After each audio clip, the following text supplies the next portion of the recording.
So good morning guys. तो आज के करंट अफेयर्स वाले वीडियो में 8 जुलाई के इंपॉर्टेंट करंट अफेयर्स को हम लोग कवर करने वाले हैं। तो लीजिए पहला प्रश्न।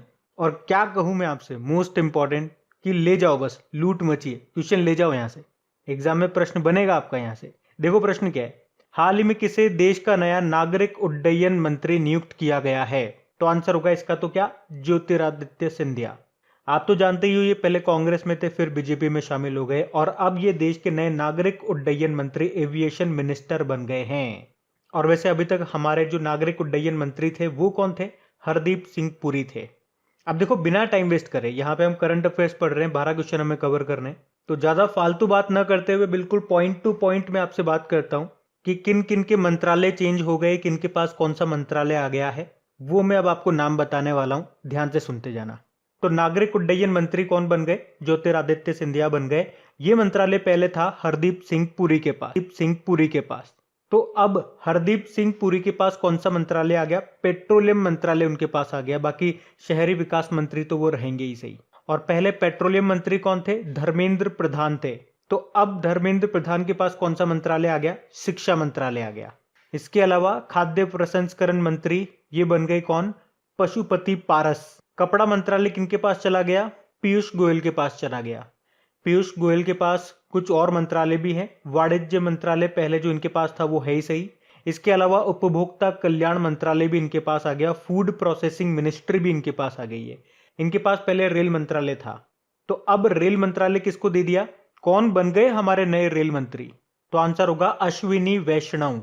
बाकी अनुराग ठाकुर, इनके पास एक तो खेल मंत्रालय आ गया जो कि पहले किरण रिजिजू के पास था। और सूचना व प्रसारण मंत्री भी इनके पास आ गया, अनुराग ठाकुर के पास। मनसुख मांडविया की बात करेंगे, स्वास्थ्य मंत्रालय आ गया। हाँ, हर्षवर्धन सिंह जी ने इस्तीफा दे दिया। पहले ये मंत्रालय डॉक्टर हर्षवर्धन के पास था। मनसुख मांडविया के पास, याद रखना, स्वास्थ्य मंत्रालय भी आ गया। और अभी इनके पास रसायन व उर्वरक मंत्रालय का अतिरिक्त प्रभार भी आ गया है। बाकी हरदीप सिंह पुरी बता दिया, पेट्रोलियम मंत्री बन गए ये। शहरी विकास मंत्री भी रहेंगे ये। और राजकुमार सिंह नवीन व नवीकरणीय ऊर्जा मंत्रालय इनके पास आ गया है।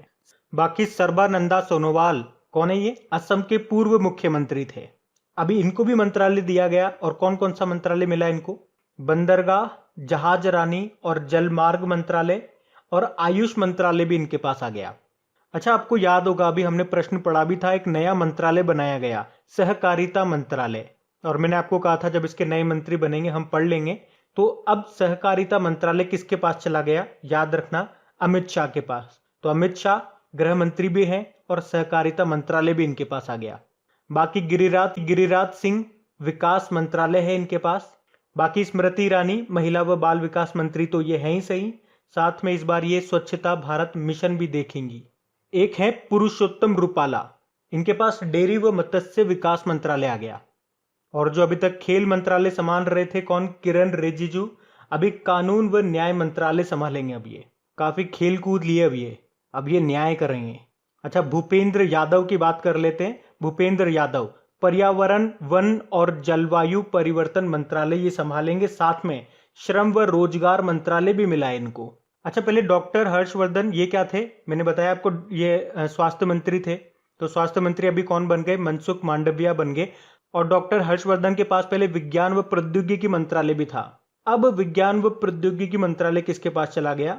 प्रधानमंत्री नरेंद्र मोदी के पास। तो प्रधानमंत्री नरेंद्र मोदी के पास अभी कौन कौन से हैं? कार्मिक, लोक शिकायत और पेंशन मंत्रालय और विज्ञान और प्रौद्योगिकी मंत्रालय उनके पास आ गया। तो अभी इस क्वेश्चन में वन लाइनर बिल्कुल शॉर्ट में मैंने आपको पॉइंट टू पॉइंट बता दिए किसके पास कौन सा मंत्रालय चला गया। अभी आपको याद होगा अभी 8 राज्यों में नए राज्यपाल बने थे। और जब वो राज्यपाल बने थे उसका एक ट्रिकी वीडियो मैंने बना करके अपलोड किया था। और मुझे इस बात की खुशी है कि वो वीडियो आप सभी को पसंद आया। और आप में से मैक्सिमम स्टूडेंट्स को वो वीडियो देखने के बाद वो नाम भी याद हो गए हैं बड़ी आसानी से। तो अब आप लोग बताइए कि आप लोग चाहते हैं कि इन सभी नाम का भी हम एक ट्रिकी वीडियो बना दें जिससे आपको मदद मिल जाए एग्जाम में, अगर इससे रिलेटेड कोई प्रश्न आएगा। और प्रश्न तो आएगा भैया, तो इसके लिए मुझे आपके सपोर्ट की जरूरत है। आज इस वीडियो का हम लोग टारगेट रखेंगे 20,000 व्यूज का। तो इसे जम के शेयर करना अपने दोस्तों के साथ में। जो भी आपका स्टडी ग्रुप हो गया, जो भी आपका टेलीग्राम व्हाट्सएप ग्रुप हो गया, वहां पे आपको इसको शेयर करना है। जितना जल्दी इस टारगेट को अचीव करेंगे उतना जल्दी मैं वीडियो आपको बना करके दूंगा, चाहे फिर मैं कैसे भी दूं। अभी फिर अगला प्रश्न बताइए, अभी नवंबर 2021 में जो 52वां अंतर्राष्ट्रीय फिल्म फेस्टिवल होगा उसका आयोजन कहाँ पे किया जाएगा? तो आंसर होगा गोवा में। तो याद रखना, वैसे तो हर साल इसका आयोजन गोवा में ही किया जाता है और इस बार ये इसका 52वां एडिशन होगा। और आपको बता दूं कि इस बार से भारतीय सिनेमा के लेजेंड सत्यजीत रे की 100वीं शताब्दी के उपलक्ष्य में सिनेमा में उत्कृष्टता के लिए सत्यजीत रे लाइफ टाइम अचीवमेंट अवार्ड भी दिया जाएगा इस बार से। अच्छा, अगर हम लोग बात करते हैं 67th नेशनल फिल्म अवार्ड्स की, तो याद रखना इस बार ये इसका 52वां एडिशन है। पिछली बार इसका 51वां एडिशन हुआ था और जब इसका 51वां एडिशन हुआ था तो फोकस देश कौन रहा था? बांग्लादेश रहा था। और उस वक्त गोल्डन पीकॉक अवार्ड मिला था किसे? इनटू द डार्कनेस नाम की मूवी को। बाकी 67th नेशनल फिल्म अवार्ड्स हमने देखे थे, उसमें बेस्ट हिंदी फिल्म का अवार्ड मिला था छिछोरे मूवी को। बेस्ट एक्टर का अवार्ड मिला था मनोज बाजपेयी को भोंसले के लिए और धनुष को असुरन के लिए। बेस्ट एक्ट्रेस आई थी कंगना रनौत मणिकर्णिका और पंगा मूवी के लिए। अच्छा, 51वां दादा साहब फाल्के पुरस्कार किसे मिला? रजनीकांत को। अब बात गोवा की है, तो ये रहा मैप में गोवा। गोवा की कैपिटल पणजी है, याद रखना। पणजी किस नदी के किनारे स्थित है? तो मंडोवी नदी के किनारे। मुख्यमंत्री है प्रमोद सावंत और गवर्नर कौन है? भगत सिंह कोश्यारी। अच्छा बताइए, अभी रेबीज से मुक्त होने वाला पहला राज्य कौन सा बना है? तो आंसर होगा गोवा। अभी हर घर जल वाला राज्य कौन सा बना था? गोवा। और गोवा में ही भारत का पहला सैंड ड्यून पार्क भी स्थापित किया जाएगा और भारत की पहली हरित ऊर्जा अभिसरण परियोजना ग्रीन एनर्जी कन्वर्जेंस प्रोजेक्ट ये भी गोवा में स्थापित की जाएगी। अभी यहीं पे देवदर्शन योजना भी शुरू हुई थी और यहाँ के जो पूर्व मुख्यमंत्री थे उनका नाम था मनोहर पारिकर। उनके ऊपर 2-3 बुकें छपी हैं, ध्यान रखना। एक तो है Manohar Parrikar brilliant mind simple life नाम की बुक, जिसको लिखा है नितिन गोखले ने। एक बुक है Manohar Parrikar of the record, उस बुक को लिखा है वामन सुभा प्रभु ने। और एक बुक है an extraordinary life a biography of Manohar Parrikar, जिसको लिखा है सदगुरु पाटिल और मायाभूषण नागवेकर ने। और बताइए, इस साल गोवा के किन किन प्रोडक्ट को जीआई टैग मिला है? 3-4 प्रोडक्ट्स हैं, ध्यान रखना। एक तो मोयरा बनानाज है, एक खाजे है जो एक तरह का स्वीट है, और 2 तरह की मिर्च है। एक तो हरमल मिर्च है और एक खोला मिर्च, खोला चिली जिसे बोलते हैं, या फिर केना कोना मिर्च भी उसको बोलते हैं। इनको जीआई टैग मिला है, ये गोवा से हैं, मतलब गोवा के प्रोडक्ट हैं। अच्छा याद रखना, गोवा मुक्ति दिवस, गोवा लिबरेशन डे कब मनाया जाता है? 19 दिसंबर को। 19 दिसंबर को ही गोवा पुर्तगाल से आजाद हुआ था। और अगर आपसे प्रश्न पूछा जाए कि गोवा को पुर्तगाल से मुक्त कराने के लिए कौन सा ऑपरेशन था, तो ऑपरेशन विजय 1961। यहीं पे आपको मोलेम नेशनल पार्क मिलेगा, जिसे भगवान महावीर नेशनल पार्क भी बोलते हैं। और गोवा में आपको कोटेगांव वाइल्ड लाइफ सेंचुरी मिलेगा, ये मोस्ट इंपॉर्टेंट है, अक्सर एग्जाम में पूछी जाती है, याद रखना, कोटेगांव वाइल्ड लाइफ सेंचुरी। यहीं पे आपको doctor Salim Ali bird sanctuary मिल जाएगा, जबकि doctor Salim Ali national park मिलेगा आपको जम्मू कश्मीर में। तो ये ध्यान रखना, बढ़ते हैं आगे। फिर बताइए, एएफसी महिला एशिया कप 2022 का आयोजन कहां पे किया जाएगा? तो आंसर होगा मुंबई व पुणे में। एएफसी मतलब एशियन फुटबॉल कॉन्फेडरेशन। तो अगले साल भारत में होने वाले जो ये महिला एशिया कप हैं, इसके मैच कहां पे होंगे? मुंबई और पुणे में होंगे। एक्चुअली में पहले ये मैच भुवनेश्वर और अहमदाबाद में होने वाले थे, लेकिन अब बोला गया ये कहां पे होंगे? मुंबई और पुणे में होंगे। अच्छा, एक प्रश्न का जवाब दो। 2023 में आपको पता है मेंस हॉकी वर्ल्ड कप होने वाले हैं, कहां पे होंगे? उड़ीसा में होंगे, उड़ीसा के भुवनेश्वर और राउरकेला में। और 2023 में ही आईसीसी मेंस वर्ल्ड कप भी होंगे भारत में ही। और 2023 में और क्या होने वाला है? भारत अध्यक्षता करेगा G20 समिट की। वैसे राउरकेला में आपको पता है भारत का सबसे बड़ा हॉकी स्टेडियम भी बनाया जा रहा है, उसका नाम बिरसा मुंडा के नाम पे रखा गया है, बिरसा मुंडा स्टेडियम। मैंने आपको साथ में बताया भी है। बिरसा मुंडा एयरपोर्ट अगर आपसे पूछा जाता है तो याद रखना कहां पर है? रांची झारखंड में है, इसमें कंफ्यूज मत हो जाना। वैसे स्टेडियम से बात हुई है तो बाईचिंग भूटिया के नाम पर भी एक स्टेडियम बनाया जा रहा है, कहां पर? नामची, नामची है सिक्किम में। और स्टेडियम से करंट अफेयर्स का एक और प्रश्न याद रखना, पंजाब का जो मोहाली इंटरनेशनल हॉकी स्टेडियम है उसका नाम किसके नाम पे रखा गया है? बलबीर सिंह सीनियर के नाम पे। वैसे फुटबॉल की बात चल रही है तो देखो, आपको याद होगा 2018 के जो फीफा वर्ल्ड कप हुए थे वो हुए थे रशिया में, जिसको जीता था फ्रांस ने, और उसमें उप विजेता रहे था कौन? क्रोएशिया। और अब जो 2022 में फीफा वर्ल्ड कप होंगे वो कहां पे होंगे? कतर दोहा में होंगे। इसके अलावा आपको याद होगा, अभी पढ़ा था हमने, FIFA under 17 women's world cup, ये 2022 वाले जो होंगे उनको होस्ट करेगा कौन? भारत। जबकि अंडर 20 वुमेन वर्ल्ड कप जो 2022 में होंगे उनको होस्ट करेगा कोस्टा रिका। ये तो महिलाओं की बात हो गई। अगर आपसे पूछा जाए FIFA under 17 mains world cup जो आपके होंगे 2023 में, वो पेरू में होंगे, जबकि अंडर 20 वाले जो होंगे वो इंडोनेशिया में होंगे। ये भी ध्यान रखना है। इसके अलावा आप याद रख सकते हो कोपा अमेरिका के बारे में। ये साउथ अमेरिकन फुटबॉल चैंपियनशिप है, 2021 में होने वाली है, अभी जून में ही स्टार्ट होगी ये। तो ये पहले कोलंबिया और अर्जेंटीना में होने वाली थी, लेकिन याद रखना अब ये होगी ब्राजील में। देखो फुटबॉल की बॉडी का नाम याद रख लो फीफा, और फीफा से 2 पॉइंट याद होने चाहिए आपको। इसका हेडक्वार्टर है ज्यूरिख स्विट्जरलैंड में और इसके प्रेसिडेंट हैं ज्ञानी इन्फेनिटो। तो ये सारे पॉइंट्स याद रखना। बढ़ते आगे। फिर बताइए अभी हाल ही में किस राज्य ने मुख्यमंत्री कर्म तत्पर अभियान को शुरू किया है? तो आंसर होगा उड़ीसा। तो शहरी गरीबों को रोजगार के अवसर प्रदान करने के लिए उड़ीसा सरकार ने ये मुख्यमंत्री कर्म तत्पर अभियान को शुरू किया, और इसी को ही मुक्ता योजना भी कहते हैं। तो इस योजना के तहत तूफानी जल निकासी, वर्षा जल संचयन, हरित आवरण, स्वच्छता में वृद्धि और सामुदायिक केंद्रों के निर्माण आदि जैसी गतिविधियां शुरू की जाएगी। और इन सब का मुख्य उद्देश्य क्या है? इन सबको शुरू करने का मुख्य उद्देश्य है शहरी गरीबों को रोजगार उपलब्ध कराना। तो आप इसे कह सकते हो ये अभियान शहरी क्षेत्रों के लिए नरेगा योजना का काम कर रहा है। बाकी हिमाचल प्रदेश से आपको याद होगा अभी इसने पर्वत धारा योजना शुरू की थी। हरियाणा ने अभी प्राणवायु देवता पेंशन योजना शुरू की थी, और छत्तीसगढ़ ने महतारी दुलार योजना शुरू की थी। बात यहाँ पे उड़ीसा की है, तो ये रहा मैप में उड़ीसा। देखो उड़ीसा की कैपिटल भुवनेश्वर है, मुख्यमंत्री है नवीन पटनायक और गवर्नर कौन है? गणेशी लाल है। चीफ जस्टिस कौन है? एस मुरलीधर। अभी आपको याद होगा उड़ीसा सरकार ने ही मनोज दास अंतरराष्ट्रीय साहित्य पुरस्कार प्रदान करने का निर्णय लिया था, और गोप बंधु संपदिका स्वास्थ्य बीमा योजना शुरू की है। बताइए भारत की पहली चेस एकेडमी कहाँ पे बनेगी? तो उड़ीसा के भुवनेश्वर में। और भारत के पहले विश्व कौशल केंद्र वर्ल्ड स्किल सेंटर का उद्घाटन भी किया जाएगा भुवनेश्वर में ही। और देश का पहला फायर पार्क का उद्घाटन ये भी उड़ीसा के भुवनेश्वर में किया गया। यहीं पे बलराम योजना भी शुरू हुई थी भूमिहीन किसानों को लोन देने के लिए। यहीं पे सतकुचिया टाइगर रिजर्व मिल जाएगा आपको, सिमलीपाल टाइगर रिजर्व मिल जाएगा। एक भितरकनिका नेशनल पार्क आपने सुना होगा, वो भी आपको यहीं पे मिलेगा। कई बार एग्जाम में पूछा जाता है कि ब्लैक पगोडा टेम्पल किसको कहते हैं? तो कोणार्क सन टेम्पल को कहते हैं। और आपका जो 10 रुपए का नोट है उस पर इसी का चित्र अंकित है, देख लेना। और लॉन्गेस्ट डैम ऑफ इंडिया भी पूछा जाता है, हीराकुड डैम है, उड़ीसा में है। और किस नदी पर है? महानदी पर है। बाराबत्ती स्टेडियम भी आपको कटक उड़ीसा में मिल जाएगा। और ये जो आप देख रहे हो ये है चिल्का लेक, एशिया की सबसे बड़ी खारे पानी की तटीय झील है ये। और भारत की पहली रामसर साइट भी यही है, 1981 में दर्जा मिला था इसे।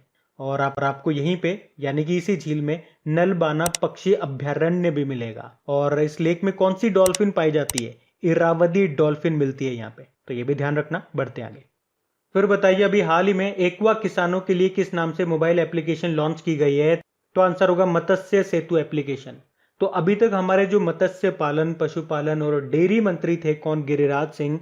उन्होंने मछली पालक किसानों के लिए एक ऑनलाइन पाठ्यक्रम मोबाइल एप्लीकेशन मत्स्य सेतु एप्लीकेशन को लॉन्च किया है। वैसे मैंने अभी आपको बता ही दिया है। अब हमारे डेयरी व मत्स्य विकास मंत्री कौन बन गए हैं? पुरुषोत्तम रूपाला बन गए हैं। तो इस एप्लीकेशन का नाम याद रखना, मत्स्य सेतु ऐप। और इस मोबाइल एप्लीकेशन को किसने बनाया? ICAR central institute of fresh water aquaculture Bhubaneswar ने इसको तैयार किया है। तो इस एप्लीकेशन का उद्देश्य क्या है? देश के मछली पालक किसानों तक नई नई फ्रेश वाटर एक्वाकल्चर टेक्नोलॉजीज को पहुंचाना। अच्छा देखो, डेली करंट अफेयर्स आप लोग हमारा पढ़ते होंगे, तो मैंने आपको बताया था कि अभी एक्वा किसानों और खरीदारों को आपस में जोड़ने के लिए ई संता पोर्टल को भी लॉन्च किया गया था। और उस समय ये लॉन्च किया था पीयूष गोयल ने, याद होगा आपको। चलो एक प्रश्न का जवाब दे दो फिर आप, कि भारत का पहला एक्वा मेगा फूड पार्क ये कहां पे स्थापित किया गया है? और उसका नाम है गोदावरी मेगा फूड पार्क। तो उसका आंसर क्या होगा? आंध्र प्रदेश में। देखो कुछ एप्लीकेशन और पोर्टल्स के बारे में आपको बताता हूं जो भी 2021 में लॉन्च हुए हैं। अभी हरियाणा सरकार ने जन सहायक आपका सहायक एप्लीकेशन को लॉन्च किया था। कर्नाटक ने आकांक्षा पोर्टल को लॉन्च किया था। झारखंड ने अमृत वाहिनी और चैटबॉट एप्लीकेशन को लॉन्च किया था कोविड-19 से संबंधित जानकारी देने के लिए। बिहार ने हिट कोविड एप्लीकेशन को लॉन्च किया था। और यहाँ पे हिट का क्या मतलब हो गया? Home isolation trekking. मणिपुर से याद होगा अभी मोमा मार्केट मोबाइल एप्लीकेशन को लॉन्च किया था ताजी सब्जियों की होम डिलीवरी के लिए। सीबीएसई ने भी दोस्त फॉर लाइफ एप्लीकेशन लॉन्च किया था। उसके अलावा नीति आयोग ने कोव एड पोर्टल को लॉन्च किया था। एक इंटर भी आपको याद होगा, इंटरपोल ने आईडी आर्ट और आई फेमिलिया नाम से एक पोर्टल को लॉन्च किया था। तो ये कुछ लेटेस्ट अभी करंट अफेयर्स के पोर्टल और एप्लीकेशंस थे जो हमने रिवाइज किए, इनको याद रखना। बढ़ते आगे। फिर बताइए, अभी हाल ही में हैती के राष्ट्रपति का निधन हो गया, उनका नाम बताइए। तो आंसर होगा जोवेनल मोइस। तो कैरिबियाई देश है ये हैती और इसके राष्ट्रपति जो थे कौन? Jovenel Moise. अभी कुछ अज्ञात व्यक्तियों ने उनके निजी आवास में रात में हमला किया और उनकी गोली मार करके हत्या कर दी। इस हमले में देश की प्रथम महिला यानी कि उनकी वाइफ वो भी घायल हो गई। तो राष्ट्रपति का निधन हो गया। हैती के नाम याद रखना जोवेनल मोइस है। बाकी माइकल सोमारे ये पापुआ न्यू गिनी के पहले प्रधानमंत्री थे, अभी निधन हो गया था इनका। इसाक हरजोग ये तो अभी इजराइल के नए प्रेसिडेंट बने। अच्छा, वैसे इजराइल के प्रधानमंत्री बने, क्या नाम है उनका? Naftali Bennett. और इब्राहिम रईस ये ईरान के नए प्रेसिडेंट बने। बात यहाँ पे हैती है तो ये रहा मैप में हैती। कैपिटल इसकी पोर्ट ओ प्रिंस है। करेंसी है हैतियन गोर्दे। बढ़ते आगे। फिर बताइए, अभी हाल ही में फ्लिपकार्ट ने कैश ऑन डिलीवरी भुगतान को डिजिटाइज करने के लिए किसके साथ समझौता किया? तो आंसर होगा फोन पे के साथ। तो अभी फ्लिपकार्ट ने कैश ऑन डिलीवरी ऑर्डर के लिए contactless scan and pay feature launch करने के लिए अभी फोन पे के साथ समझौता किया है। तो इसमें अब होगा क्या? तो फोन पे के क्यूआर कोड समाधान का उपयोग करके वो ग्राहक जिन्होंने कैश ऑन डिलीवरी का ऑप्शन चुना है वो डिलीवरी के समय किसी भी यूपीआई यानी कि यूनिफाइड पेमेंट इंटरफेस एप्लीकेशन के माध्यम से डिजिटली पेमेंट कर सकेंगे। देखो, फ्लिपकार्ट का हेडक्वार्टर आपको मिलेगा बेंगलुरु में। इसके वर्तमान में सीईओ हैं कल्याण कृष्ण मूर्ति। अभी हमने पढ़ा भी था एक प्रश्न फ्लिपकार्ट से, याद होगा आपको, कि फ्लिपकार्ट ने ही अभी शॉप्सी एप्लीकेशन को लॉन्च किया था, याद आया? जिसमें आप किसी भी निवेश यानी कि इन्वेस्टमेंट के बिना अपना ऑनलाइन बिजनेस स्टार्ट कर सकते हैं। बाकी फोन पे का हेडक्वार्टर कहाँ है? उसका भी बेंगलुरु में ही है और उसके सीईओ हैं समीर निगम। बढ़ते हैं आगे। फिर बताइए, अभी हाल ही में उत्तराखंड के नए मुख्य सचिव किसे नियुक्त किया गया? तो आंसर होगा सुखवीर सिंह संधू को। तो भारतीय राष्ट्रीय राजमार्ग प्राधिकरण के पूर्व प्रमुख रहे सुखवीर सिंह संधू को अभी उत्तराखंड का नया मुख्य सचिव नियुक्त किया है। बाकी एन वेणुधर रेड्डी अभी ऑल इंडिया रेडियो के महानिदेशक डायरेक्टर जनरल बने। विवेक राम चौधरी इंडियन एयरफोर्स के नए वाइस चीफ बने ये। और सामंत कुमार गोयल आप जानते हो ना, रॉ चीफ है ये। रॉ मतलब रिसर्च एंड एनालिसिस विंग। और अभी इनका कार्यकाल 1 साल के लिए बढ़ा भी दिया गया था। अच्छा, इंटेलिजेंसी ब्यूरो के निदेशक हेड कौन है?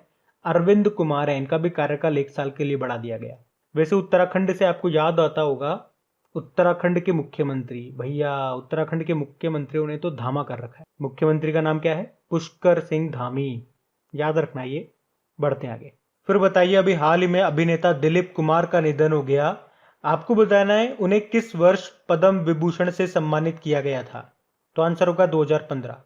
तो अभी मशहूर बॉलीवुड एक्टर मोहम्मद यूसुफ खान, जिन्हें दिलीप कुमार के नाम से भी जाना जाता है, मुख्य रूप से उन्हें दिलीप कुमार के नाम से जाना जाता है, अभी 98 वर्ष की उम्र में उनका निधन हो गया। दिलीप कुमार, इन्हें बॉलीवुड की ट्रेजेडी किंग के रूप में जाना जाता है और वे 1954 में सर्वश्रेष्ठ अभिनेता का फिल्म फेयर पुरस्कार जीतने वाले पहले अभिनेता थे। और वैसे उन्होंने ये पुरस्कार टोटल 8 बार जीता है। उन्होंने 1944 में फिल्मों की शुरुआत की थी, उनकी पहली फिल्म थी ज्वार भाटा। 1994 में दादा साहब फाल्के पुरस्कार मिला उन्हें और पद्म विभूषण पूछा गया है जो उन्हें मिला 2015 में। बढ़ते आगे। फिर बताइए, हाल ही में इंग्लैंड के किस गेंदबाज ने फर्स्ट क्लास क्रिकेट में 1000 विकेट पूरे किए? तो आंसर होगा जेम्स एंडरसन। तो इंग्लैंड के तेज गेंदबाज हैं ये जेम्स एंडरसन, जिन्होंने प्रथम श्रेणी यानी कि फर्स्ट क्लास क्रिकेट में 1000 विकेट पूरे कर लिए हैं। और आपको बता दूं, इस तरह से एंडरसन टेस्ट क्रिकेट में तेज गेंदबाजों में सबसे ज्यादा विकेट लेने वाले गेंदबाज हैं। और एंडरसन इस सदी में 1000 प्रथम श्रेणी विकेट लेने वाले 14वें खिलाड़ी हैं और तेज गेंदबाजों में बात करेंगे तो ये 5वें खिलाड़ी हैं। फिर बताइए, अभी हाल ही में अमेरिका ने पाकिस्तान और किस देश को अपने बाल सैनिकों की रोकथाम अधिनियम की सूची में शामिल किया? तो आंसर होगा तुर्की। अब इसका मतलब क्या हो गया? तो इसका अर्थ ये हुआ कि दोनों देशों में नाबालिगों को भी फौज या अन्य सुरक्षा बलों में शामिल किया जा रहा है। तो ये एक ऐसी कार्यवाही है जो सैन्य सहायता पर सख्त प्रतिबंध लगा सकती है।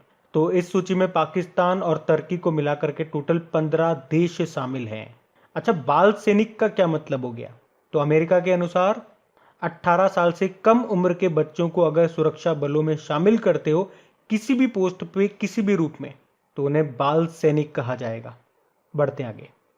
फिर अभी हाल ही में केशव दत्त का निधन हो गया। इनका संबंध किससे था? आंसर होगा हॉकी। तो 2 बार के ओलंपिक गोल्ड मेडलिस्ट रहे पूर्व भारतीय हॉकी खिलाड़ी केशव दत्त का अभी 95 वर्ष की उम्र में निधन हो गया है।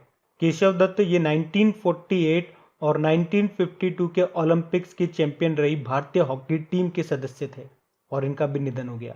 एक सुपरमैन नाम की मूवी आपने जरूर देखी होगी, तो उसके जो निर्देशक थे रिचर्ड डॉनर, उनका भी अभी निधन हो गया। तो बात करेंगे कल की वीडियो में पूछे गए प्रश्न के उत्तर की। तो कल की वीडियो में आपसे पूछा गया था कि सभी फॉर्मेट में सबसे ज्यादा रन बनाने वाली खिलाड़ी कौन बन गई है? तो आंसर होगा मिताली राज। आप सभी ने प्रश्न का बिल्कुल सही उत्तर दिया है। और गाइज, आज के वीडियो का टारगेट मत भूलिएगा 20,000 व्यूज का।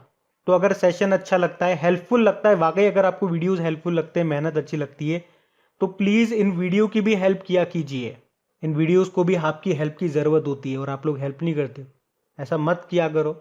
जो भी आपका स्टडी ग्रुप हो गया, जो भी आपका फ्रेंड सर्कल हो गया, व्हाट्सएप पे, फेसबुक पे या टेलीग्राम आप यूज करते हो, तो वहां पे इस वीडियो के लिंक को एक बार शेयर जरूर कर दिया कीजिए। Thank you guys.